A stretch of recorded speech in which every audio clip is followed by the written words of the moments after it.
السلام عليكم، ازيكم عاملين ايه؟ هنعمل النهارده مع بعض وصفه حلوه قوي وظريفه، مثلثات الدونت. حاجه حلوه كده سريعه في الحر، وهنزينها تزيين بسيط خالص. شايفين حلوه ازاي؟ وبجد طعمها حلو قوي. شايفين حلوه وهشه جدا ولذيذه. يلا على طول نشوف المقادير والطريقه.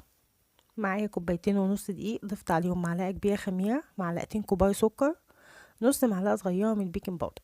هقلبهم كويس بالشكل ده زي ما انتم شايفين كده. بعد كده هضيف عليهم معلقتين كبار من الزيت. هنضيف كمان مع بعض بيضة، طبعا كل المكونات بدرجة حرارة المطبخ، وضفت فانيليا. هقلبهم كويس الاول كده بالاسباتيولا لحد ما البيض والزيت يمتزجوا مع بعض. بعد كده بقى معايا كوباية مية دافية، وممكن كمان لبن لو تحبي. وهبتدي بقى الم العجينة بتاعتي شوية بشوية، بس هنزل بالمية شوية بشوية عشان ما تزيدش مني المية، وكل دقيق بيختلف عن النوع الدقيق التاني. يعني ممكن الدقيق بتاعي ياخد كوباية مية كاملة، الدقيق بتاعك ياخد نص كوباية، على حسب ما العجينة تلم معاكي.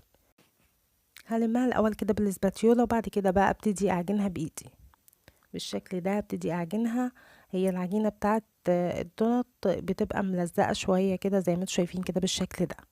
هنا في المرحلة دي هضيف بقى قطعتين زبدة او معلقة زبدة كبيرة بدرجة حرارة المطبخ، وابتدي اعجنها مع العجينة كده بالشكل ده زي ما انتوا شايفين لحد ما تمتزج معاها كويس وتكون معايا عجينة طرية. العجينة دي بتبقى طرية جدا زي ما انتوا شايفين كده، طرية جدا وخفيفة قوي وهشة.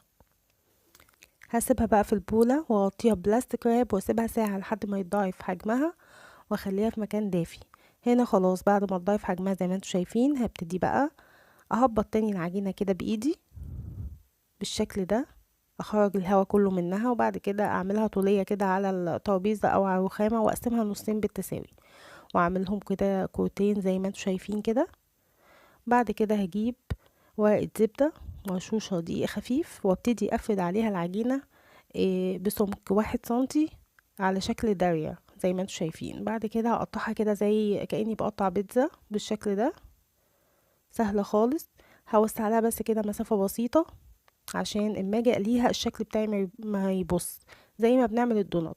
هخليها على ورق الزبدة كده، بس على قد ورقة الزبدة بتاعتي بس. هنا خلاص بعد ما قطعتها على ورقة الزبدة، هغطيها واسيبها تاني تخمر ساعة. هنا بعد ما خمرت خلاص جاهزة معايا على زيت بقى يكون سخن. هبتدي انزلها كده واشيل الورقة بكل سهولة. الحركة دي بتساعد ان الشكل بتاعي ما يبص.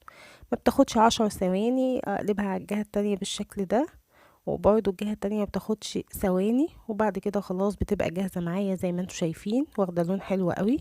هخرجها بقى كده على مناديل مطبخ زي ما انتوا شايفين، مش شايبة زيت خالص، المناديل ناشفة. ده شكلها. اول تزيين معايا نص كوبايه سكر، عليها نص معلقه من القرفه، وانزل فيها مثلثات الدونت بالشكل ده، ودي بتبقى بالسكر والقرفه. تاني حاجه هعملها بالشوكولاته زي ما انتوا شايفين كده، نوتيلا او اي صوص شوكولاته موجود عندك. وبعد كده بقدمها معاكم. ده شكلها حلو قوي، وبجد طعمها جميل جدا ولذيذه. مش هتاخد وقت خالص كمان، ومش هنشغل الفرن، الدنيا حر. زي ما انتوا شايفين شكل العجينة ولونها جميل جدا، وما بتشربش زيت. الناس اللي بتقلق من الزيت لذيذة جدا. اللي كانت بالسكر طعمها حلو قوي، شكلها من جوه هش خالص زي ما انتوا شايفين.